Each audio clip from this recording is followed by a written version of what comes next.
반갑습니다. 오늘은 저희 수험생들의 많은 요청에 의해서 우리 계산 문제풀이를 한번 해보도록 하겠습니다. 물론 수업 시간에 주의해야 될 점, 틀리기 쉬운 부분, 그런 부분들을 집어드리기는 했지만 또 실전으로 풀어보면서 나오는 맞닥뜨리는 문제점들은 또 약간 다르게 느껴질 수 있기 때문에 한번 풀어보면서 보도록 할게요. 그리고 계산 문제, 그리고 전성가닥수 산출 문제, 이런 문제 할 때 제가 누누이 말씀드리지만 절대 이 강의를 보면서 그냥 맞다 그렇게 하면 되지, 맞지 이렇게 하시면 절대 자기 것이 되지 않습니다. 그냥 강의를 볼 때는 그냥 술술술 풀려요. 왜? 당연히 바른 공식으로 바른 순서에 의해서 정답으로 가기 때문에 정말 쉽게 다가가는 것처럼 보입니다. 하지만 본인이 손으로 직접 풀어보고 답안을 보지 않고 직접 풀어보고 틀리고 막히고 고민하고 그러고 나서 내가 어떤 부분이 숙지가 안 돼 있는지, 어떤 부분을 잘못 이해하고 있는지를 문제 해설을 통해서 파악을 해야 되지, 그러기 전에는 절대 자기 것이 되지 않습니다. 강의만 쳐다보고 있어서는 절대 자기 것이 되지 않는다. 계산 문제도 마찬가지. 누누이 말씀드렸지만 계산 문제는 정말 가성비가 좋은 파트다. 공식 17개만 외우면 되기 때문에 다른 암기 파트에 비해서 가성비가 너무 좋다. 그러니까 무조건 암기를 하자. 따라서 식을 암기하고 그리고 문제를 풀어보고 내가 미흡한 점, 틀린 부분, 함정으로 나오는 부분들이 어떻게 속는지 그 함정에 겪고 빠져보고 나서야 다음번에 건널 때는 그 함정에 걸리지 않습니다. 아시겠죠? 무조건 꼭 풀어봐라. 꼭 먼저 풀어보고 난 이후에 틀린 부분만 내가 참조를 해라 라고 다시 한번 강조를 드리면서 문제들 차근차근 한번 보도록 하겠습니다. 실제로 풀어보면서 보도록 할게요. 먼저 전동기 용량 부분은 강조를 드렸었지만 정말 상중하로 따지자면 계산 문제 중에서 상에 속하는 가장 많이 나오는 부분 중에 하나다. 무조건 가져가야 되는 파트다라고 말씀드렸습니다. 보시면 전동기 용량 공식 있죠? PNT 9.8 QHK. 요게 여러분들이 좀 헷갈리시는 부분이라고 말씀드렸던 거. 이 공식과 같은 공식이다. 그런데 이 T가 없음으로 인해서 다른 공식이라고 착각을 많이 하신다. 그런데 이 T가 어디로 간다? 시간 T가 세크. 여기 T가 세크라고 되어 있죠. 초. 요게 어디로 간다? 이 Q에다가 들어갑니다. 그래서 이 공식으로 사용할 때는 토출량이 미터 세제곱이라는 단위였는데 이 공식으로 사용하게 되면 Q 값이 어떻게 된다? 미터 세제곱 퍼 세크가 된다. 토출량이. 아시겠죠? 요거 같은 공식이지만 저 T의 존재 유무에 따라서 다르게 생각하시는 분들이 있는데 어쨌든 T는 여기에 있으나 같이 존재를 한다. 아시겠죠? 그것만 주의하시고 풀면 된다라고 말씀드렸습니다. 요것만 조금 주의하시면서 한번 보도록 할게요. 이 내용들은 한번 쭉 보시면 되고 한번 실전으로 한번 문제를 풀어보면서 보도록 하겠습니다. 자, 다 적혀 있습니다. 지상 20m, H 20m, 500세제곱미터, 뭐 Q값 돼 있고 양수량 돼 있고 P값 15kW 효율도 주어져 있고 요육에서 K값도 다 주어져 있습니다. 그러면 단순히 넣으면 됩니다. 이 문제에서 뭘 구해라? C가 몇 분 후 시간을 구하라는 거죠. 그러면 이 공식에서 요 값, 요 T값을 구하라는 겁니다. 알겠죠? 저 수업 때도 말씀드렸지만 계산하실 때 요 T값을 구하기 위해서 요 PN 요것을 이항하셔서 일로 옮기셔서 구하셔도 돼요. 우리가 구하고자 하는 값, 미지수 값만 남기고 계산하셔도 됩니다. 그런데 굳이 우리 실전에서는 이렇게 안 적으셔도 돼요. 그냥 적어주실 때 주어진 값 그대로 적으시면 됩니다. 15kW 주어지고 효율 0.75 9.75로 보이네요. 0.75 주어지고 그 다음에 우리가 구하는 T값 그대로 놔두는 거예요. 그대로 적어주세요.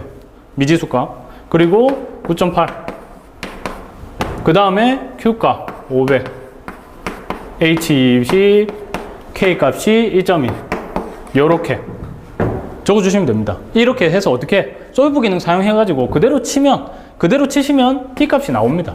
이렇게 굳이 이항하지 않더라도 앞에 말씀드렸다시피 이항을 하고 단위 환산을 바꾸고 이런 부분들을 좀 많이 어려워 하시는데 굳이 이항을 이렇게 해가지고 막 헷갈려 하시는 분들은 굳이 이렇게 하지 마시고 그냥 솔브 기능 사용해서 이렇게 치면 바로 t 값이 나온다. 아시겠죠? 근데 이렇게 해서 나온 값이 어떻게? 초로 나오죠. 단위가 초로 나옵니다. 단위를 주의하셔야 돼요. 기계 문제에서는 당연히 단위 값도 그렇고 여러 가지 흐름이 있다고 말씀드렸었죠. 흐름이 있기 때문에 좀 더 어려운데 우리는 흐름이 없습니다. 저희는 흐름이 많이 없기 때문에 단위를 좀 꼬아서 내는 경우들이 종종 많이 있다. 그래서 단위에 항상 주의해야 된다라고 말씀드렸었습니다. 초로 나오기 때문에 물어본 건 뭐다? 분이다. 그러니까 60으로 나눠가지고 분을 구하시면 되는 겁니다. 아시겠죠? 여기서는 이거는 가장 기본이 되는 문제고 주의할 점은 뭐다? 주의하다기보다는 그냥 계산하실 때 우리 구하는 미지수 값을 굳이 놔두고 이항하지 않고 한쪽으로 나머지 값을 이항하지 않고 그냥 솔브 기능을 사용해서 풀어도 아무 문제 없더라. 그게 오히려 더 시간 단축에는 좋습니다. 아시겠죠? 이렇게 문제 보시면 아시겠지만 많이 나왔었죠. 전동기 용량 부분은 많이 나왔었습니다. 계속 보시면서 이제 함정들이 저거는 기본 가장 기초가 되는 문제였고 이제 어떤 함정들이 추가적으로 계속 나오는지 보시면 될 것 같아요. 다른 것들은 비슷합니다. 다 비슷해요. 다 주어진 값도 비슷하고 다 비슷하죠. 주어진 조건들 다 비슷합니다. 그런데 어떤 게 있느냐? 자, 양수하기 위하여 앞에는 킬로와트 값으로 주어졌습니다. 그죠? 근데 지금은 뭘로 주어졌다? HP로 주어져 있어. HP가 호스파워라고 해서 마력입니다. 마력. 전동기 용량, 마력. 그냥 단위의 차이인데 같은 건데 이 단위 변환을 물어보는 거지. 한 번 꼬아낸 거죠. 한 번 꼬아낸 거. 그럼 뭐 20kW 20HP는 몇 킬로와트인지만 우리가 구하면 왜? 우리 요 공식에서 이 P 값이 킬로와트 단위니까 요걸로 변환만 해주면 된다. 20마력을. 그죠? 이게 1HP가 0.746 킬로와트니까 20HP는 20HP 곱하기 0.746 하면 킬로와트 단위가 나오겠죠. 요 값을 그대로 넣어주시면 됩니다. 이렇게. 그죠? 요것만. 요게 문제입니다. 요게 함정. 요 함정. 그래서 20HP 값이 1HP가 몇 킬로와트냐? 요거 1HP가 몇 킬로와트냐? 요거를 알고 있느냐 없느냐를 그냥 단순하게 물어본 문제입니다. 아시겠죠? 요것만 푸실 수 있으면 단위 한산만 할 수 있으면 마력을 킬로와트로만 바꿀 수 있으면 그대로 푸시면 전혀 문제 없는 문제 중에 하나였다. 아시겠죠? 보시고 그 다음에는 어떤 또 문제가 있느냐, 어떤 함정이 있느냐. 함정이라고 하긴 그렇고 다른 것들은 주어진 건 다 비슷합니다. 다 비슷해요. 양정 주어지고 여유 주어지고 효율 주어지고 다 비슷하죠. 전동기 용량 구하라는 건데 어떤 양수량이 우리 Q값이 매분 15m 세제곱 매분 15m 세제곱인데 언제 매분 아시겠죠? 요것만 캐치하시면 돼. 왜? 우리가 배운 공식에서는 우리가 배운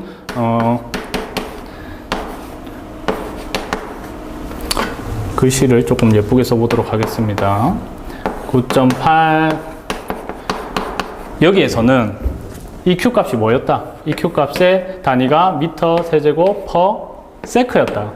그죠? 요 단위만 맞춰주시면 되는 거예요. 뭐가 다르다? 민이고 세크구나. 요거 두 개가 다르구나. 그것만 맞춰주시면 돼요. 그러니까 15m 세제곱 퍼 민을 세크로 바꿔야 되니까 60분의 1을 곱해주는 거예요. 요 60분의 1이 어디서 나오느냐고 많이들 물어보시는데 분을 초로 바꾸기 위해서 60분의 1을 해주는 겁니다.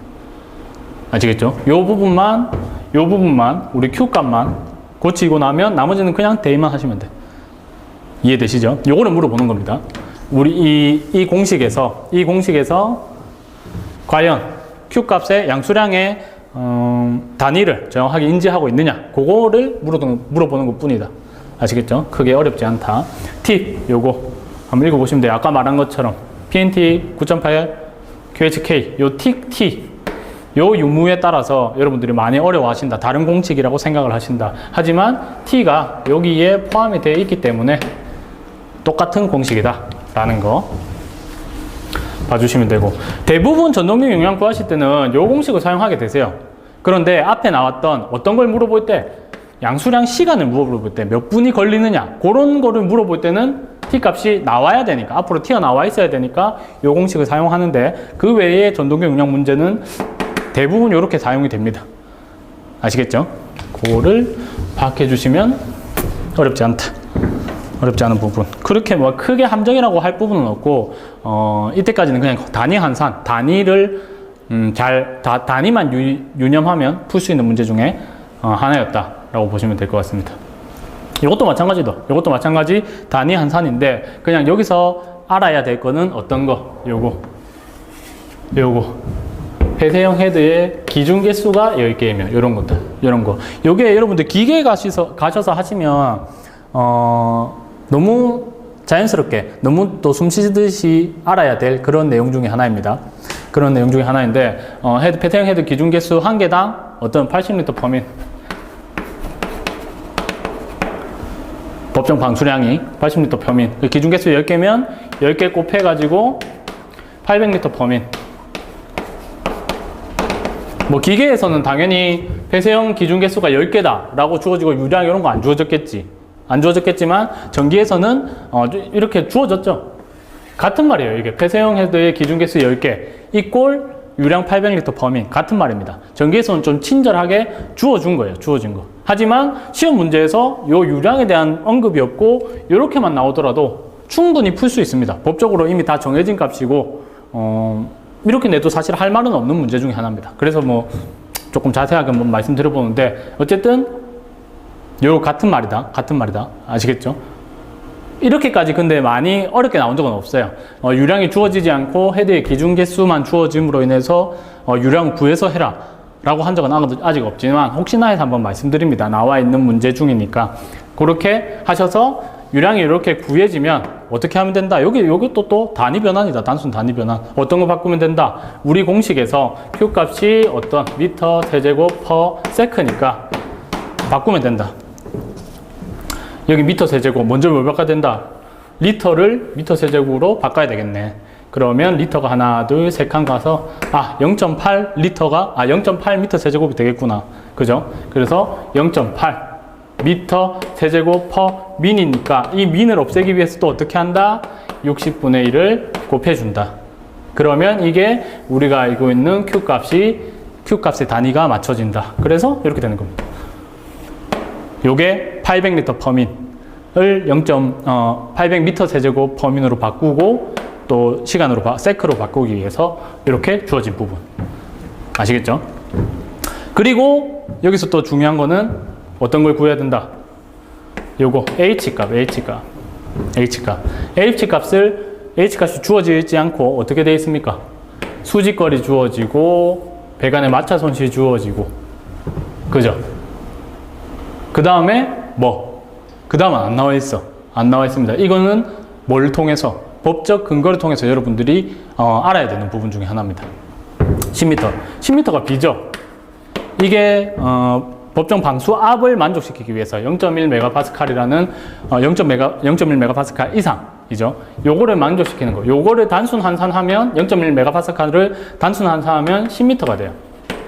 그죠? 요것들을 다 정해 주셔야 된다. 어떤 낙마방이라고 많이들 외우셨을 거예요. 기계를 하신 분들은 아시겠지만, 낙차 수직거리, 그리고 마찰 손실 20m, 30m, 20m 주어져 있죠. 근데 방수 한 명은 주어져 있지 않아. 왜? 법적으로 정해져 있으니까. 법적으로 스프링클러 헤드 선단에서의 방수 압력이 0.1MPa 이상이 되어야 됩니다. 아시겠죠? 그게 단순 환산하면 10m가 된다. 요거를 다 더하면 뭐가 나온다? 우리가 원하는 H값, 전량정이 나온다. 전량정. 아시겠죠? 요거는 조금 난이도가 있었던 문제 중에 하나죠. 왜? 기계를 사실 하지 않으셨던 분들은 전혀 생소한 내용이에요. 물론 하지안전 기준에 법적으로 되어 있는 내용들이기 때문에 숙지를 하고 있으면 풀 수 있지만, 오로지 전기만을 준비하셨던 분들은 조금 생소하고 어려운 문제 중에 하나였습니다. 아시겠죠? 아직까지 한 번밖에 나오지 않았는데, 가장 어렵게 낸다면 전동기 용량 중에서 가장 어렵게 낸다면 이렇게 나올 수 있다. 어떤 식으로? 유량이 주어지지 않고 폐쇄형 헤드의 기준 개수만 주어질 수 있다. 뭐 기준 개수는 보통 10개, 20개, 30개가 되거든요. 뭐 이렇게까지만 주어질지는 모르겠지만 10개, 20개, 30개 중에 어떻게 곱하기 80리터 퍼민을 해서 유량을 구하고 기준 개수만 주어져서 유량은 네가 구해 라고 하고 그 다음에 어떻게 여기처럼 전인안정을 주어지지 않고 이렇게 낙마방, 낙차랑 마찰 손치수들만 주어지면 방수압력까지 계산해서 전량정을 구해서 대입을 해야 된다 라는 거. 조금 어렵죠? 좀 어렵죠? 이렇게 법적으로 주어져 있는 수치들을, 정해져 있는 수치들을 내부로 해서 굉장히 가장 어렵게 낸 문제 중에 하나가 이 문제였다. 아시겠죠? 그런 부분들이 혹시나 나올 수도 있겠구나. 사람을 정말 적게 뽑고 어렵게 내는 문제라면 혹시나 나올 수도 있겠구나 라고 생각을 해주시면 됩니다. 아시겠죠? 봐주시면 되고,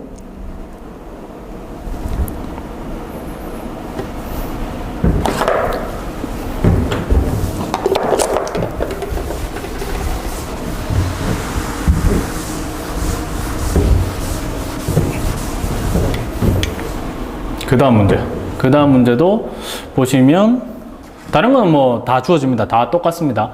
여기는 뭐 특별히 주어진 게 크게 없습니다. 주의할 거는 어떤 거? 우리가 APM이라는 단어, 요 APM에 네가 이 APM이라는 단위를 알아? 라는 걸 물어보는 거고, 그 다음에 용량 뭐 HP로 할 거니까, HP로 구할 거니까 계산 잘해. 그 정도만 숙지해 주시면, 캐치를 해 주시면 된다. 여기 LPM은 무슨 단위냐? 리터 퍼민과 똑같은 단위예요. 이 현장에서 펌프에 보시면, 펌프 명판에 보시면 LPM이라고도 많이 적혀 있거든요. 그러니까 뭐 2400 LPM이라고 하면 2400 리터 퍼민과 똑같은 말입니다. 똑같은 말. 그러니까 요거를 아느냐를 물어보는 거지, 다른 거는 뭐 크게 어려운 거 아니다. 그 다음에 요거 한 번 더 꼬아낸 거다. 그거 말고는 어려운 게 없다. 아시겠죠? LPM이 네가 알아? 몰라만 알면 된다. LPM 이꼴 리터 퍼민이기 때문에 또 뭐 리터를 미터 세제곱으로 바꿔주고 민을 우리가 세크로 바꿔주고, 그죠? 요 작업만 해주면 된다. 2400 리터 퍼미니까 미터 세제곱으로 바꾸면 2.4 미터 세제곱 퍼민이 되겠죠. 거기다 또 60으로 나눠준 요거. 이렇게 해서 토출량을 구한다. 구할 수 있니? 라고 물어보는 거. 그리고 나서 킬로와트가 나왔으니까 뭘로 바꿔준다? 0.746. 1HP는 0.746 킬로와트니까 나눠서 우리가 호스파워, 마력으로 바꿔서 답을 해주면 되겠다. 왜 마력을 물어봤으니까. 아시겠죠? 요것만 아시면 된다. LPM이 리터 퍼민인 것을 아느냐 모르느냐를 물어본 문제다. 그리고 나오는 거. 자, 우리 전동기 용량 중에 제연 설비, 팬의 용량인데 그냥 쉽게 선풍기의 용량이라고 생각하시면 쉽다고 제가 말씀을 드렸던 부분 중에 하나죠. 여기서 주의할 거는 다른 전동기 용량 구하는데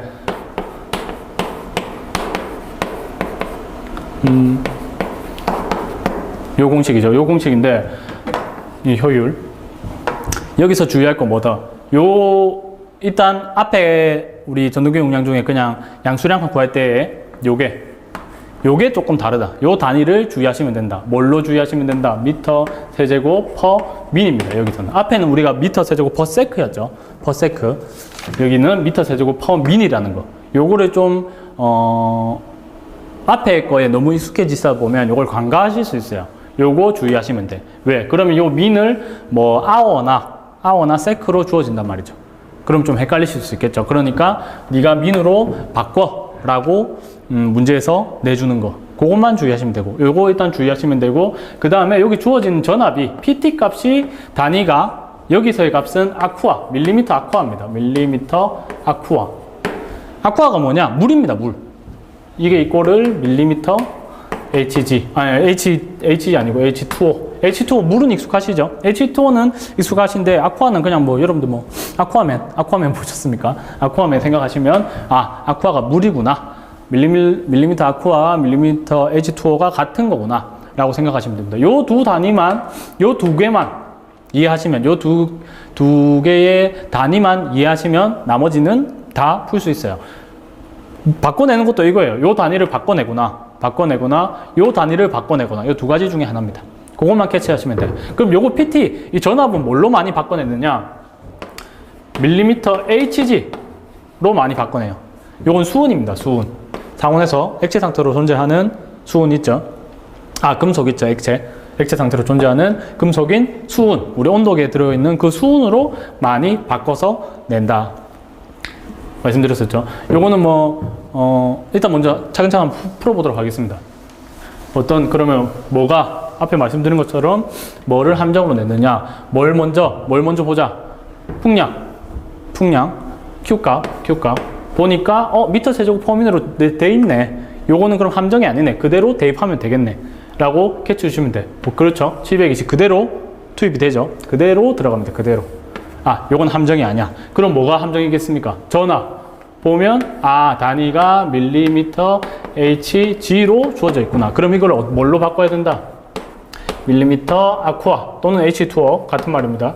로 바꿔야 되겠구나. 그죠? 요거를 보시면 돼요. 근데 수업 시간에도 제가 말씀드렸지만, 기준 수치가 있어요. 1기압의 힘으로 눌렀을 때, 수은은 760mm를 올라간다. 물은 얼마? 10332가 올라간다. 라고 말씀드렸죠. 왜? 수은의 비중이 훨씬 무겁기 때문에 같은 힘으로 눌렸을 때 요거는 많이 안 올라가고 물은 많이 올라간다. 이게 기준 수치다. 요거는 무조건 알고 있으셔야 돼요. 알고 있으셔야 문제를 풀 수 있습니다. 아시겠죠? 요 수치들은 여러분들이 익숙해지셔야 풀 수 있는 문제다. 보시면 그럼 얘를 바꾸면 돼. 말씀드렸죠. 기준 수치가 있고 그 다음에 주어진 수치가 있어. 주어진 수치. 이거를 바꾸고자 하는 수치를 곱해주면 값이 나온다. 아시겠죠? 자, 전압을 바꿔봅시다. 전압을 밀리미터 HG로 주어져 있는 것을 바꿔보자. 기준 수치 760, 주어진 수치, 그 다음에 바꾸고자 하는 아쿠아 수치로 하면 전압이 나온다. 그거를 그대로 아까 그 공식에 대입하면 나오는구나. 이해되시죠? 이렇게. 요거를 주의하시면 된다.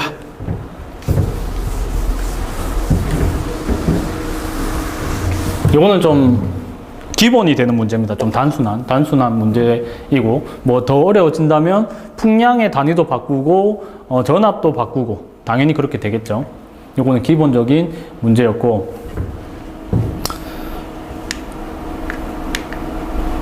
3-1번 문제는 여기 해설에서는 빠져있은, 그거에선 띄우지 않았는데, 보시면 똑같아요. 똑같습니다. 단순히 뭘 보시면 되느냐. 3-1번 문제는 일단 전압이 뭘로 주어져 있다? 밀리미터 HG 수온으로 주어져 있으니까 이거를 물로 바꿔야 되겠다. 그거 바꾸시면 되고, 하나 중요한 건 풍량이 5m 세제곱 퍼 세크로 되어 있구나. 퍼 세크로. 그죠? 그러면 요게 민이었으니까, 우리가 원하는 기준 수치는 민이었으니까 민으로 바꿔주면 되겠다. 세크를 민으로 바꿔주려면 곱하기 60초 하면 되는구나. 아시겠죠? 그거 한번 봐주시면, 그것만 바꿔주시면 문제없는 부분이 되겠습니다. 그 다음에는, 자, 3-2번. 3-2번은, 조금 어렵게 나온 부분 중에 하나지. 어렵게 나왔다기보다는 또 똑같이 물어보는 거예요. 아까 LPM 있죠? LPM이 리터 퍼민과 똑같은 걸 네가 아느냐? 라고 물어본 것처럼 여기서 CMH가 어떤 단위인지 네가 알고 있어? 라고 물어보는 거예요. CMH는 요거는 리터 퍼민과 똑같은 거고, 요거는 미터 세제곱 퍼 아워 시간입니다. 시간과 똑같은데 네가 요걸 알고 있어? 라고 물어보는 거죠. 아시겠죠? 요거 하나 물어보는 거고, 그 다음에 여기 보이는 풍량에 대해서 한번 보세요. 풍량. 이때까지는 풍량이 그냥 주어졌어요. 풍량이 그냥 전압으로 그냥 그대로 주어졌었는데, 여기는 뭘로 나눠서 보충량과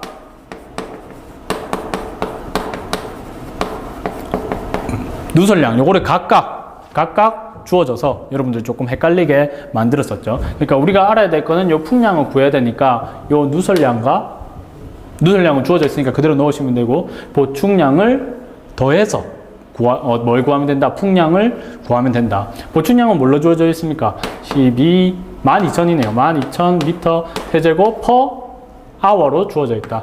이 단위를 뭘로 고친다? 미터 세제곱 퍼 민으로 고친다. 나누기 60 하면 되죠. 나누기 60 하면 됩니다. 나누기 60 하면 200 나오지. 그럼 200 더하기 누설량 100. 10이죠, 10 하면 210이 나오는구나, 풍량이. 아시겠죠? 요거를 구하고 나서 뭘 하면 된다? 이제 단순 대입을 하면 된다. 하지만 한 가지 더 뭐 있다? 전압이 여기는 뭘로 주어져 있습니까? HG가 아니라 그냥 우리가 원하는 수치인 아쿠아로 주어져 있죠. 요거는 뭐 단위 바꿀 필요 없이 그대로 놓으면 되겠네. 여기서 구하는 건 뭐? 풍량을 구할 수 있어? 풍량이 보충량 플러스 누설량인 걸 네가 알아. 그리고 CMH가 미터 세제곱 per hour라는 단어와 똑같은 걸 네가 알아. 그 두 가지만 물어본 거다. 나머지는 그냥 계산하시면 넣으시면 된다. 아시겠죠? 이렇게 보시면 전동기 용량 부분은 끝이 납니다. 끝이 나요. 굉장히 중요하고 정말 많이 나왔던 부분 중에 하나고 여러분들이 꼭 가져가셔야 될 문제 중에 공식 중에 하나지. 17개 공식 중에 시간이 없어서 몇 개만 들고 가야 된다. 그렇다면 또 무조건 가져가야 될 공식 중에 하나니까 좀 꼼꼼히 거의 다 풀어봤습니다. 이렇게 어렵다기보다는 뭐 주의할 점, 함정 이런 것들은 다 풀어봤으니까 크게 어렵지 않으실 거라고 생각이 됩니다. 자, 이어서 보시면 전력용 컨덴서의 용량 나옵니다. 이 공식을 보시면 굉장히 복잡해 보이는데 사실 뭐 공식 외우고 나면 크게 어렵지 않아요. 여기서 중요한 건 뭐? 역률. 이 역률에 대한 개념인데 역률 뭐 수업 시간에 말씀드렸죠. 역률이 낮을수록 효율이 안 좋다. 왜? 낭비되는 무효 전력이 많기 때문에 효율이 좋지 않다. 역률이 낮을수록. 그래서 역률의 개선을 통해서 전력용 컨덴서 용량을 구하는 건데 이거는 사실 공식만 외우고 나면 그냥 대입하면 돼요. 이것도 공식은 어려워 복잡해 보이지만 대입만 하면 계산기가 알아서 나머지 할 일인데 그래서 앞에 푸셨던 전동기 용량 있죠. 그거의 하위 문제라고 해도 크게 어렵지 않습니다. 크게 다른 말이 아니에요. 왜? 여기서 구하는 게 유효 전력, 여기 전동기 용량이거든. 요거를 구하고 나서 구하고 나서 그 다음에 전력용 콘덴서의 용량도 구해라 라고 다른 하나의 흐름을 만들어내는 문제 중에 하나입니다. 뒤에 나오는 변압기 부하 용량이나 V 개선 시에 단상 변압기 한 대의 용량 이런 것도 전동기 용량을 구하고 난 이후에 그 다음에 또 구할 수 있는 흐름을 연결할 수 있는 그런 문제지 크게 어려운 문제는 아니다 라고 생각해 봐주시면 될 것 같습니다. 그래서 전력용 컨덴서의 용량에서 역률, 개선 전 역률, 개선 후 역률이 나온다. 아까 말씀드렸다시피 역률이 낮으면 낮을수록 효율이 좋지 않다. 그러니까 역률이 뭐 보통 0.6, 0.8, 0.95 이런 식으로 시험상에서 많이 주어지는데 개선을 하려면 낮은 역률에서 보다 높은 뭐 0.8 또는 0.95 이런 식으로 역률값을 올려야 효율이 좋아지겠죠. 그래서 시험 문제에서 보면 역률이 두 가지가 나온다. 그럼 역률값이 낮은 것을 앞에 넣어주시면 돼요. 그리고 개선 후 역률, 높은 값을 넣어주시면 됩니다. 개선 전 역률, 개선 후 역률 이런 게 헷갈리신다면 역률 중에 값이 낮은 거 넣어주고 그 다음에 높은 거 넣어주면 되는구나 라고 생각해 주시면 편해요. 아시겠죠? 문제 보실게요. 바로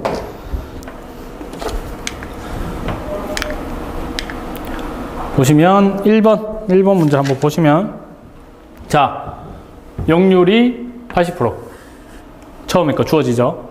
그 다음에 역률이 95%로 개선해라. 이런 식으로 지어진다는 거죠. 그러면 역률값 작은 걸 앞에 놓고 큰 걸 뒤에 넣으면 되는데 여기는 어떻게 되어 있습니까? 아까 말씀드린 것처럼 펌프의 전동기 용량을 구하고 난 다음에 여기 요 P값을 구하고 난 다음에 전동기 용량을 구하고 난 다음에 그 다음에 개선했을 때의 용량을 구해라 라고 주어진다는 거지. 전동기 용량 우리가 앞에서 구했듯이 구하고 그 다음에 하나의 더 흐름으로서 나온다. 아시겠죠? 답안 그대로. 요게 나올 수 있는 그냥 거의 최상의 문제 중에 하나입니다. 가장 어렵게 나올 수 있는 문제 중에. 전동기 용량 우리가 늘 구하듯이 구하고 뭐 여기 분당이라고 되어 있으니까 60으로 나눠주죠. 미터 세제곱 퍼 세크니까 나누고 난 다음에 요 구한값 그대로 넣어주고 개선 전 역률 넣어주고 그 다음에 개선 후 역률 넣어주면 된다. 아시겠죠? 주의할 점 여기 제곱이 있다는 거, 루트 안에 제곱이 있다는 거, 분자 부분에 그것만 주의해서 공식만 제대로 외워주시면 그대로 대입하면 됩니다. 아시겠죠? 크게 어려울 거 없죠. 이게 함정이라고 부를 수 있을 만한 부분이 없어요. 그냥 단순히 네가 전동기 용량 잘 구하는지 볼게. 그리고 개선 전 역률, 개선 후 역률에 대한 공식을 제대로 외우고 있는지 한번 물어볼게 라는 문제라고 생각해 주시면 됩니다. V 개선 시에 단상 변압기 한 대 용량 요거 나오는데 요것도 마찬가지예요. 앞에 전동기 용량 구하는 공식에 이어서 전동기 용량 구하고 그 다음에 어떻게 변압기의 부하 용량을 구하고 그리고 나서 변압기의 부용 용량에서 V 개선 시 단상 변압기 한 대 용량을 구할 수 있는지 흐름을 많이 준다면 이렇게 여기는 3개나 주어줄 수 있죠. 전동기 용량 구해.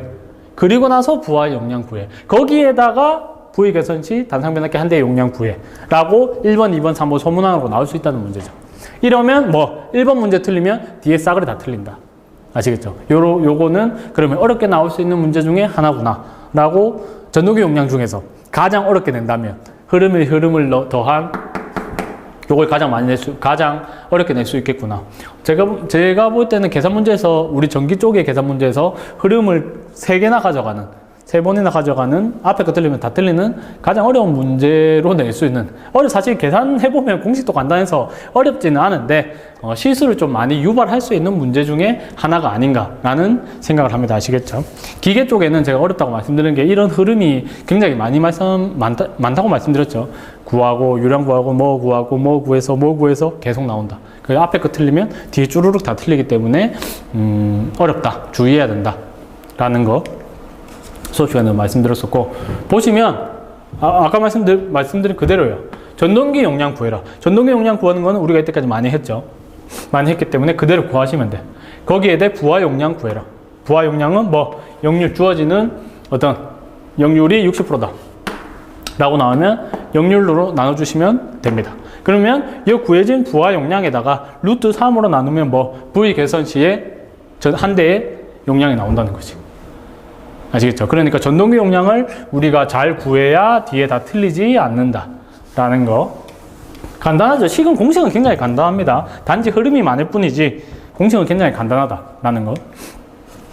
그리고 요거는 사실 그렇게 뭐 함정으로 내고 어렵고 그런 건 아니에요. 그런데 보시면 펌프의 전동기 용량 구하라고 하죠? 구하듯이 구합니다. 그 다음에는 뭘 구하라고 합니다. 뭘 구하라고 합니까? 단상 변압기 2대를 V 개선 이용하고자 한다. 단상 변압기 한 대의 용량을 구해라 라고 나오는 거예요. 그죠? 그런데 우리는 어떻게 했습니까? 전동기 용량 구하고 나서 부하의 공공 용량을 구하고 나서 그 다음에 요 단상 변압기 한 대의 용량을 구했죠. 그런데 이게 중간에 하나가 문제가 2번, 이게 3번이 돼야 되고 중간에 2번 문제가 하나 더 있어야 되는데 여러분들이 헷갈리실 수 있다는 거지. 왜? 요 2번 문제가 변압기의 부하 용량이 나와야 되는데 없는 거예요. 헷갈리실 수 있습니다. 그렇게 문제를 헷갈리라고 내놓은 건데 2번에서 바로 혹시나 변압기의 부하 용량을 구하는 사람이 있을 수 있어. 그러니까 이렇게 문제를 내신 거예요. 실제로도 요 2번 문제에 요거를 구하지 않고 그냥 변압기의 부하 용량을 구하신 분들이 종종 계세요. 근데 여기는 보면 어떻게 되어 있습니까? 역률이 100%입니다. 역률이 100%. 이 말은 즉슨 뭐다? 효율이 100%라는 거예요. 물론 이론상으로는 있을 수 없습니다. 이론상으로는 있을 수 없지만 효율이 100%이기 때문에 전동기의 효율이 뭐 0.6, 0.8, 0.95 이런 식으로 역률이 주어지지 않고 효율이 100%이기 때문에 뭐였습니까? 우리 전동기 용량 구한 거에다가 역률로 나눠야 변압기의 부하 용량이 나왔죠. 그런데 나온 거에다가 역률이 100이면 1로 나눠봤자 똑같은 값이 나온다고. 아시겠죠? 변압기의 부하 용량이 똑같은 값이 나오기 때문에 중간 가정이 생략되고 바로 단상 변압기 한 대의 용량 루트 3으로 나누면 바로 나오는 겁니다. 아시겠죠? 여기 중간에 생략돼서 조금 헷갈리시는 분들이 계세요. 생략되는 이유는 뭐 역률이 100%다. 즉 효율이 100%다. 따라서 뭐 개선하고 그럴 게 없다.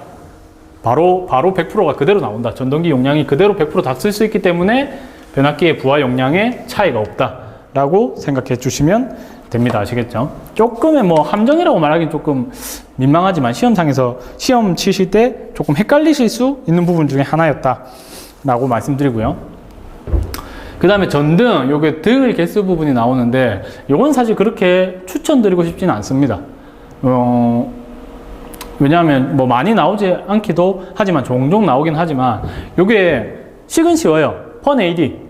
제가 펀에이드라고 말씀드렸었죠. 저는 뭐 에이드 요거 뭐 순서는 상관없으니까 똑같이 펀 에이드라고 외웠었다라고 말씀드렸었는데, 다른 것보다 요 수치 하나씩들이 주어집니다. 주어지고 어떤 것들은 구하기도 하고, 뭐 면적 가로 세로 주어진다든가 뭐 이런 것들이 주어지는데 너무 어려운 단어들이 많이 나와. F는 광속이고, U는 조명률이고, N은 등위 개수고, 면적이구나, 조도구나, 관광보상률이구나. 근데 관광보상률이 어떻게 나올 수도 있구나, N분의 1로 해서 유지율이 주어질 수도 있구나.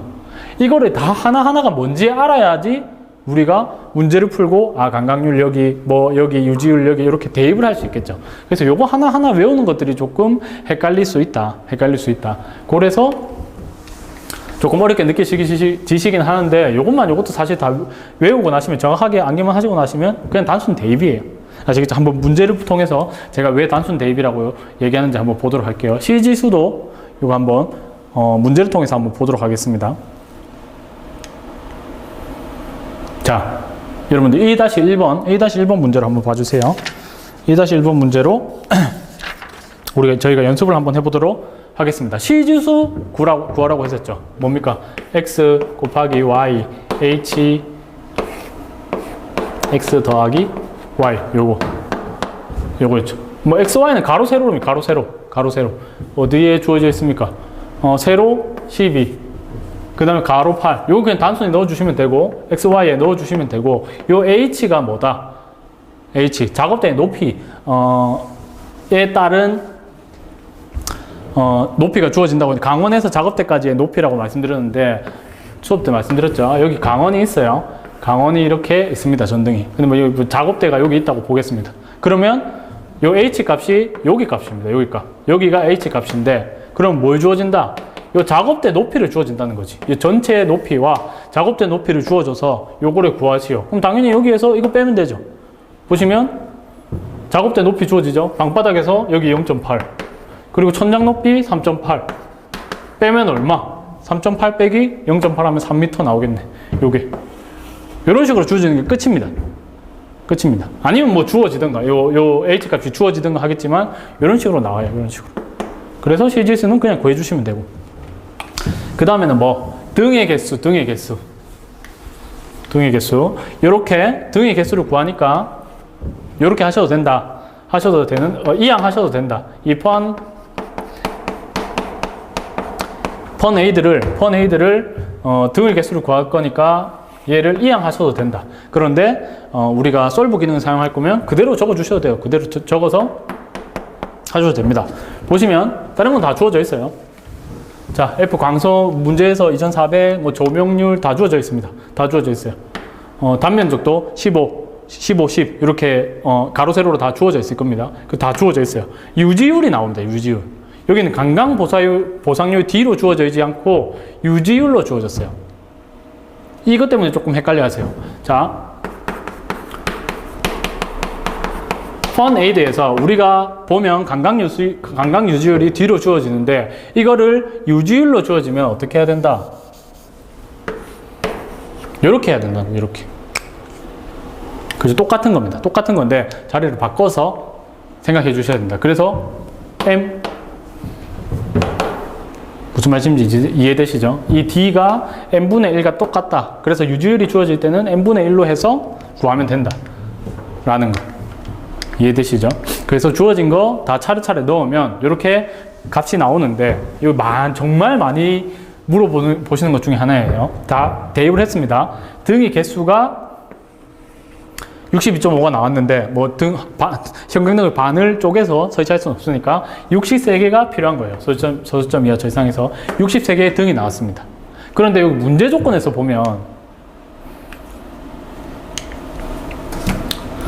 형광등은 몇 개인지 구하시오라고 되어 있죠. 요거 제가 수업할 때도 정말 강조를 많이 드렸던 부분인데, 자, 이게 무슨 말이냐. 형광등이 이렇게 예전 타입에는 이렇게 있었어요.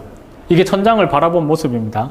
여기에 어떤 다마라고 말씀드렸죠. 길쭉한 형광등 다마, 이렇게 똑 돌려가지고 똑 빼고 하는 거, 형광등 갈아 보셨을 거예요. 예전에.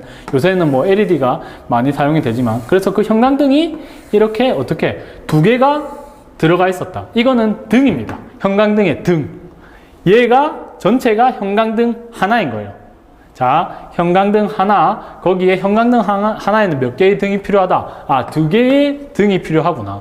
이게 2등용 형광등 하나이구나. 아시겠죠? 그러면 우리가 구한 등의 개수는 몇 개다? 63개. 이거는 하나, 둘, 셋, 넷, 다섯, 일곱, 여덟. 여기 등의 개수가 63개인 거예요. 그렇죠. 그런데 물어보기는 뭘 물어봤다? 형광등의 개수를 물어봤다. 이 형광등 전체의 개수를 물어봤다. 이해가 되십니까? 그러니까 아, 2등용 형광등은 32개가 필요하구나 라는 겁니다. 이게 정말 질문 많이 물어봐요. 아시겠죠? 무슨 말씀인지 다시 한번 형광등 자체의 개수를 형광등의 개수를 물어보는지 아니면 요 등 개수의 자체를 물어보는지를 정확히 파악하셔야 된다. 아시겠죠? 요 뒤에 문제 보시면 1-2번 보시면 물어보는 게 어떻게 물어봐 있는지 여러분들 보시면 형광등 한 등당 전류는 0.15A 라고 되어 있습니다. 페이지 453페이지에 1-2번 문제입니다. 여기에는 어떤 거 물어보는 게 뭐다? 형광등 한 등당 요 하나의 전류가 주어진 거다. 여기 형광등 하나를 물어본 게 아니고 형광등 전체를 물어보는 게 아니고 요 등 하나를 물어본 거다. 아시겠죠? 요 차이가 있어요. 요거 좀 잘 읽어봐 주셔야 됩니다. 형광등 하나를 물어본 건지 아니면 요 형광등 하나에 대해서 물어본 건지. 아시겠죠? 그걸 꼼꼼히 생각하시면서 요 문제와 1-2번 문제를 보시면 조금 차이를 느끼실 수 있을 거예요. 아시겠죠? 요거 정말 질문을 많이 하시는 부분 중에 하나니까 꼼꼼히 한번 보자 라고 말씀드리면서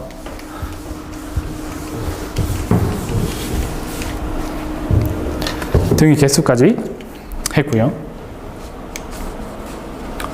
그 다음에 단상 이선식 전력 이것도 참 많이 나오는 이것도 정말 중요도가 높습니다. 그럼 굉장히 간단해요. 굉장히 간단합니다. 식도 굉장히 간단하죠. 주어지는 것도 별거 없습니다. 그냥 다 넣어주시면 돼요. 그냥 전류값만 여기 전력값만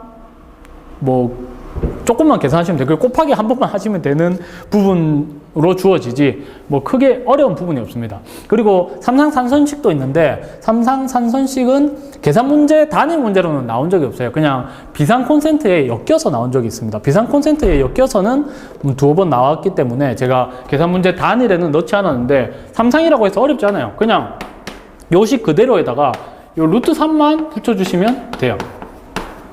요것만 넣어주시면 삼상삼선식입니다. 요거는 비콘 문제에서 다른 암기 문제와 더불어서 몇 번 나오더라. 근데 너무 전혀 어려운 게 아니기 때문에 따로 설명은 안 드렸지만 나오면 당황하지 마시고 그냥 루트 3만 생각해 주시면 돼요. 아시겠죠? 문제 한번 볼게요. 굉장히 간단합니다. 자, 뭐 구하라고 했습니까? 공급전류 구하라고 했죠. 우리는 이렇게 이항시키지 않고도 그냥 구하시면 된다. 그냥 구하시면 됩니다. 여기서 20W짜리 몇 개? 10개입니다. 그러니까 이 값이 20W 곱하기 10개인 거예요. 그죠? 그리고 V는 주어져 있지. 220V, 220. 우리가 구하고자 하는 I는 미지수. 놔두시면 돼. 이항 안 하셔도 돼. 뭐 하면 된다? 솔브 누르면 돼. 그리고 역률 주어지겠죠. 역률 0.8. 이렇게 해서 이거 구하시면 돼요. 굉장히 간단하죠? 굉장히 간단한데 굉장히 많이 나왔어요. 이런 것들 너무 감사하지. 너무 고맙습니다. 그죠? 요거 보실 때 주의할 거는 단상 이선식이냐, 삼상 삼선식이냐만 여러분들이 정확하게 보시고 하시면 된다. 삼상 삼선식이면 여기다가 그냥 곱하기 루트 3만 해주면 된다라는 거 말씀드렸었습니다. 굉장히 정말 가성비 좋은 식 중에 하나입니다. 몇 번이나 나왔습니까? 엄청 많이 나왔어요. 식도 너무 간단하고 너무 쉬워요. 꼬아낼 문제도 없습니다. 아시겠죠? 그것만 봐주시면 또 쉽게 점수 4점을 획득할 수 있는 부분이었다. 그 다음에 전동기의 동기 속도, 회전 속도. 이것도 정말 중요합니다. 상중하로 나오자면 상에 해당되는 거예요. 계속 제가 중요하다고 말씀드리는데 좀 중요한 거 제가 앞에 좀 몰아놨다고 말씀드렸었죠. 수업 시간에. 그렇기 때문에 굉장히 중요하다. 이것도 이 공식만 외워주시면 끝입니다. 동기 속도 구하고 나서 여기까지가 동기 속도죠. 똑같죠? 이해되시죠? 요 NS 동기 속도 구하면 요게 동기 속도. 그러고 나면 슬림률이 주어져 있으면 회전 속도까지 구할 수 있다. 그래서 동기속도 구하고 나서 회전속도 구하라는 뭐 이런 식의 흐름이 나옵니다. 단순히 그냥 동기속도만 구하시오 라고 내는 문제 쉽게 나올 때는 요거 하나만 딱 낼 때도 있고, 보통은 회전속도까지 구하는 게 일반적이라고 생각해 주시면 돼요. 아시겠죠? 한번 문제 보면서 보도록 할게요. 문제만 외우면 끝입니다. 이거 식만 외우면 끝이에요. 끝. 요거는 뭐, 요거는 그냥 단순하게 아까 말씀드린 것처럼 동기속도 구하고 나서 회전속도 구하시오 라는 거지. 그죠? 여기서 뭐 다른 거는 뭐 제가 특별히 말씀드릴 거 없고 그냥 대입만 하시면 되는데, 혹시나 여기 뭐 F값, 요 주파수 값, 헤르츠가 주어지지 않으시면 혹시나 웬만하면 아마 주어질 겁니다. 웬만하면 주어질 건데, 일반적으로 우리나라에서 사용하는 주파수 값이 60Hz로 고정이 되어 있어요. 그래서 혹시나 주어지지 않으시면 만약에 배달 언급이 없다, 그러면 60Hz를 넣어주시면 돼요. 하지만 논란의 방지를 위해서 뭐 대부분은 주어질 것 같지만 혹시나 해서 말씀드립니다. 주어지지 않으면 60Hz를 넣자. 웬만한 문제들도 전부 다 60Hz로 주어집니다. 아시겠죠? 그것만 생각하시고 나머지는 그냥 넣으시면 돼요. 공식에 넣으시면 끝입니다. 그죠? 굉장히 간단하죠? 굉장히 간단합니다. 쉽게 먹고 갈 수 있는 부분이고, 그리고 요거는 똑같아요. 동기속도는 주어진 그대로 해서 구하시면 됩니다. 그죠? 구하시면 되는데, 회전속도를 미리 주어져 놓고, 그 다음에 구할 회전속도를 미리 주어져 놓고 뭘 구해라? 슬립. 여기 1-h 요 슬립을 구해라고 주어진 거예요. 조금 뭐 변형해서 낸 건데 이것도 크게 어려울 거 없습니다. 우리가 이거 그냥 칙 넣어서 구하고 나서 주어져 있네? 이거 우리 구한 거 넣고 이렇게 하면 그대로 나오는 거예요. 뭘 써라? 솔브 기능 써라. 여기서 솔브 기능 쓰면 돼요. 아시겠죠? 솔브 기능 쓰시면 됩니다. 안 그러면 저희 이렇게 막 분배법칙 해가지고 지금 나와가지고 막 하는데 계산이 좀 오래 걸리죠? 이렇게 안 하시고 요 그대로 치시면, 요 식만 그대로 쳐서 솔브 치시면 바로 나옵니다. 아시겠죠? 솔브 기능만 쓰면 되게 쉽게 구할 수 있는 문제 중에 하나다. 우리가 회전속도를 구하라고 주로 나오는데 갑자기 슬립을 구하라고 해서 헷갈리시는 분들이 있는데 전혀 그럴 필요 없다. 식만 그대로 적어놓고 솔브 기능만 쓰면 그대로 나온다 라는 거. 이것도 조금 꼬아낸 거죠. 조금 우리가 구하는 일단 슬립이 일정한 거예요. 동기속도, 회전속도를 구하라고 하는 게 아니고 처음에 뭐 슬립을 일정하다고 주어져 놓고, 그러니까 슬립 값을 먼저 구하는 겁니다. 그러고 나서 뭘 바꾼다? 주파수가 50Hz에서 60Hz로 바꾸는 거예요. 이해되시죠? 그때 어떻게 바뀌느냐? 그때 슬립은 일정하니까 먼저 우리가 구할 수 있는 주어진 값을 통해서 슬립률은 주어져 놓고, 그럼 요거는 똑같이 일정하니까 뭐 주파수가 바뀌더라도 슬립은 일정하겠지. 그걸 캐치하신 다음에 슬립을 구해줘 놓고 여기 그대로, 그럼 이 구해진 슬립률이 그대로 적용이 되죠. 그죠? 여기는 50Hz에서 60Hz로 바뀌었죠. 아시겠죠? 이렇게 보시면 차근차근 보시면 됩니다. 다시 한번, 슬립은 일정하다는 조건이 주어졌으니까 우리가 처음에 주파수 51대에 뭡니까? 회전속도까지 주어져 있죠. 그러니까 그때 슬립률을 구해서 그 다음에 60Hz로 바뀌었을 때도 슬립률은 일정하구나. 그러니까 바뀌어서 적용을 하면 우리가 구할 수 있다. 아시겠죠? 이해되시죠? 무슨 말씀이신지? 이렇게. 이건 조금 꼬아서 낸 거예요. 조금 꼬아서 낸 부분이긴 한데, 차근히만 보시면, 그냥 차분하게만 보시면 크게 어렵지 않은 부분 중에 하나였다 라고 말씀드리고 싶네요. 그 다음에 보실 거, 감시전류, 작동전류인데 이것도 정말 많이 나왔습니다. 정말 많이 나왔어요. 이게 식 보면 굉장히 단순하거든요. 굉장히 단순하죠.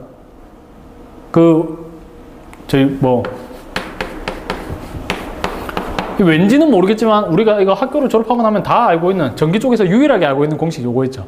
요것과 비슷해요. 바꿔보면 I는 R분의 V죠. 전류 I는 여기 저항 R분의 V. 똑같습니다. 똑같아요. 여기인데 요거를 조금 저항을 조금 세분화해 놓은 건데 한번 보도록 하겠습니다. 그림을 보시면 쉽게 이해가 됩니다. 요거 보시고, 감시전류와 작동전류의 차이가 뭐냐? 감시전류라 함은 평상시에 저희가 감지기가 어떤 배선 방식으로 되어 있습니까? 소방에서 송배전 방식으로 되어 있다. 그래서 송배전 방식을 하는 이유는 회로의 도통시험을 용이하게 하기 위해서, 판단하기 위해서인데, 그래서 그 회로 도통 시험을 하기 위해서 끝에 뭘 설치한다? 종단저항을 설치한다. 그래서 평상시에는 우리 전압이, 전류가 이런 식으로 흐르는 거예요. 그냥 이 감지기가 평상시에는 동작이 되지 않고 어떻게 종단저항, 마지막에 종단저항을 거쳐서 들어오는 겁니다. 요게 평상시 감시전류입니다. 감시전류. 그죠? 그런데 감지기가 화재가 나서 감지기가 동작을 했다. 그러면 이때는 감지기가 동작을 한 요 길을 통해서 전류가 흐르는 겁니다. 이해되시죠? 그래서 그때는 뭐가 빠진다? 종단저항이 빠진다. 요 값을 빼고 생각을 해주시면 된다. 다시 한번 볼게요. 요 그림을 이해하시고 나셨으면 요 식을 보시면, 자, 평상시에는 어떤, 종단저항, 릴레이저항, 배선저항, 종단저항까지 포함을 해서 감시전류가 구해지는구나. 그런데 어떻게 감지기가 동작을 하게 되면 작동 종료를 해서 종단저항을 거치지 않으니까 종단저항이 빠진 상태로 작동 전류가 구해진다. 이해되시죠? 다시 한번 보도록 하겠습니다. 문제 통해서. 그러면 뭐 감시 상태 감시 전류는 요거 다 더해 주시면 됩니다. 그죠? 우리 소방에서는 뭐 DC 24V 맨날 거의 고정이죠. 24V 주어지니까 펌프 쪽이랑 펌프 쪽 삼상 이때 380V 그리고 뭐 220V 뭐 따로 볼트가 주어지지 않는 이상 소방에서 일반적으로 24V, DC 24V 니까 밑에는 뭐 다 더해주면 돼. 다 더해주면 되는데 뭘 주의하시면 된다? 단위를 주의하시면 된다. 10옴, 20옴인데 여기는 10kΩ이구나. 그죠? 10kΩ이라서 10의 3승 이렇게 계산하시면 뭐가 나온다? 감시전류가 나온다. 주의하실 점이 뭐다? 단위. 아시겠죠? 시험에서 원하는 바를 캐치를 하셔야 됩니다. 문제에서 원하는 바를. 기본적으로 구하면 암페어 단위가 나옵니다. 암페어 단위. 그런데 문제상에서 미리암페어로 물어봤으니까 미리암페어로 고쳐주셔야 돼요. 요거 주의하시면 된다. 아시겠죠? 작동시 전류는 뭐 똑같겠죠? 작동시 전류는 더 쉽죠? 종단저항 빠지고 나니까 뭐 10옴, 20옴 더하면 0.8. 여기서 끝나는 분들 너무 많아요. 0.8A. 하지만 물어본 게 뭐다? 미리암페어다. 요거 바꿔주셔야 된다는 거 다시 한번 말씀드리면서 굉장히 쉽습니다. 여기서 낼 거는 단위 한산밖에 없어요. 단위 한산. 요런 킬로옴, 뭐 메가옴 이런 식으로 주어지거든요. 그건 단위 한산밖에 없습니다. 그거 말고는 크게 없다. 라는 거. 아시겠죠? 그리고 물어보는 작동 전류의 단위만 좀 주의하자. 그렇게 봐주시면 되고. 그 다음에 요거는 앞에 요 감시 전류를 제가 463페이지의 문제를 먼저 했어요. 요게 기본적인 문제고 1번 문제를 보시면 요게 한번 꼬아낸 문제입니다. 꼬아낸 문제. 어떤 게 꼬아낸 문제나 당연히 감시 전류 구하고 그 다음에 작동 전류를 구하는데 감시 전류는 주어진 대로 구하듯이 구하시면 돼요. 자, 뭐 있습니까? 종단저항, 배선저항, 릴레이저항 다 더하시면 됩니다. 다 더하시면 되죠. 처음에 감시 전류는 다 더하시면 돼. 배선저항 50옴 여기 있고 그 다음에 릴레이저항 550옴 여기 있고 그 다음에 종단저항 11kΩ이니까 10의 3승에서 구하고 그 다음에 물어보는 값이 얼마다? 미리암페어네. 미리암페어로 고쳐주는 것까지 여기까지 그죠? 구하시면 돼. 그리고 뭐 감시기에 이제 이 동작할 때의 전류 이게 그냥 작동 전류랑 똑같은 말입니다. 감지기가 동작했을 때의 전류 작동 전류 똑같은 말이죠. 아까 그림에서 이해하신 바와 같이 똑같은 말인데 그러면 뭘 빼면 됩니까? 우리 여기 전류 저항에서 종단저항을 빼면 돼. 그죠? 릴레이 저항, 배선 저항을 더하고 종단 저항을 빼서 계산하면 되는데 단 조건에 뭐 배선 저항은 고려하지 않는다. 이거는 그냥 함정이죠, 함정. 일반적으로는 뭡니까? 우리 릴레이 저항 550에 뭐 배선 저항 더하면 뭐가 나온다? 이게 작동 전류가 나오는 거예요. 그죠? 그런데 여기서 뭐 배선 저항을 고려하지 말라고 했죠. 이거 신경 쓰지 않는 겁니다. 그래서 550 나누기 24 하면 암페어 단위 나오고 미리암페어로 고치시면 되는 거예요. 아시겠죠? 요거 이해되시죠? 요렇게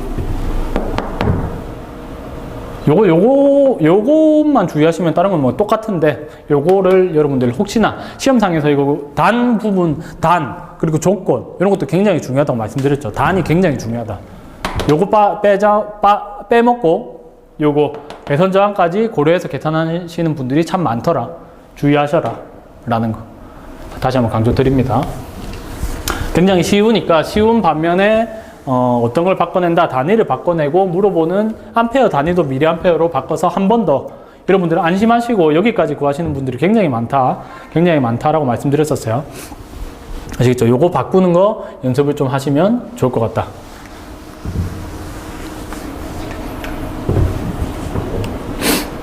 요거는 지금 단위가 바뀌었다, 그죠?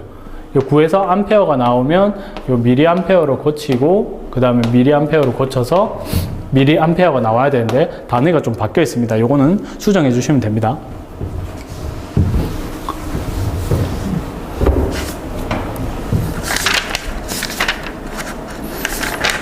그 다음에 요번 시간에 이어서 마지막으로 할 거 한번 보도록 하겠습니다. 이것도 한번 봐주시면 크게 문제는 없을 것 같습니다. 아시겠죠? 이거는 주어진 게 감시 전류 자체를 구하라는 게 아니라 뭐를 구해라? 처음에 뭐를 구해야 됩니까? 배선 저항을 구하고 나서 그 배선 저항을 통해서 동작 전류를 구할 수 있도록 해놓은 문제입니다. 아시겠죠? 다시 한번. 요거를 주어주는 겁니다. 이때까지는 요걸 구했는데 요거를 주어지고 R1, R2, R3라고 제가 쉽게 표현할 종단 저항, 릴레이 저항, 배선 저항이 있는데 여기서 뭘 주어져 주지 않습니까? 릴레이 저항은 있고 종단 저항은 있다. 그러면 배선 저항을 안 주어지는 거예요. 그죠? 그러면 우리가 요 주어진 전류를 통해서 여기 2mA라고 주어져 있죠. 뭐가? 감시 전류가 2mA라고 주어져 있고 얘와 얘도 주어져 있으니까 뭘 구할 수 있다? 솔브 기능을 통해서 우리가 배선 저항을 구할 수 있구나. 그럼 배선 저항을 구하고 나서 그 배선 저항을 어디다 넣으면 된다? 우리 동작 전류 구할 때 넣으면 어떻게? 동작 전류를 구할 수 있다. 아시겠죠? 조금 그냥 변형해서 냈을 뿐이지 솔브 기능 사용하시면 그대로 풀 수 있는 문제 중에 하나였다.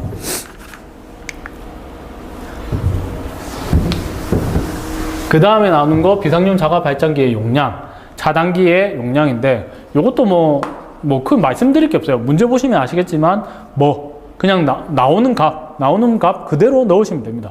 호연 전압 강화, 가도 리액턴스, 그 다음에 기동 용량 이런 거 다 나와요. 요거를 사용할 때가 당연히 이렇게 적어놓은 이유는 나오겠죠. 기동 용량 구할 때 루트 3 곱하기 전격 전압, 기동 전류 요거 두 개를 주어주고 그러면 곱해서 기동 용량을 구해서 발전기의 용량을 구하면 되는구나 파악하실 수 있겠죠. 그러면 이 발전기의 용량을 구하면 여기서 한 단계 더 흐름을 줘서 주어진다는 거죠. 아시겠죠? 그래서 비상용 발전기의 차단기의 용량을 구할 수 있다 까지 요거까지 한번 보고 잠깐 쉬었다 가도록 하겠습니다. 자, 보시면 그대로 넣으시면 돼요. 뭐라고 제가 말씀드리기가 참 그렇네. 발전기의 용량 그렇죠. 구하죠. 아까 식에 의해서 구하신 공식을 넣으시면 되는 거예요. 다 주어집니다. 자, 전압 강화 주어지죠. 그죠. 가도 리액턴스 주어지죠. 그죠. 그 다음에 기동 용량 주어지죠. 그대로 넣으시면 돼. 무슨 말씀인지 아시겠죠? 구하고 나서 그 다음에 차단기의 용량 가도 리액턴스 그대로 들어가고 이해되시죠? 그대로 구하시면 된다. 단위만 주의해 주시면 됩니다. 왜? 차단기 용량 구할 때 kVA였는데 메가VA 그죠? 요것만 바꿔서 보시면 너무 쉽죠? 이거는 식만 외우고 있으시면 그대로 대입만 하면 되는 거라서 제가 말씀드리는 게 전기에서는 이런 게 많다고 말씀드리는 거예요. 그냥 식만 외우고 있으시면 그냥 문제에서 주어진 조건 그대로 족족 넣으시면 됩니다. 그대로 답이 나옵니다. 아시겠죠? 그래서 식을 외우는 게 정말 중요하고 가성비가 좋다라고 말씀드리는 거 다시 한번 강조드립니다. 대신 아까 이때까지 말씀드리는 바와 같이 우리 계산 문제에서는 함정을 내자면 용량이 아닌 단위 한산 변화를 조금 자주 여러 문제들의 전반적인 문제에서 단위 한산을 좀 헷갈리게 낸다. 그것만 주의하시면 쉽다. 여기도 단위만 바뀌었을 뿐이지 똑같죠? 식만 대입하면 되죠.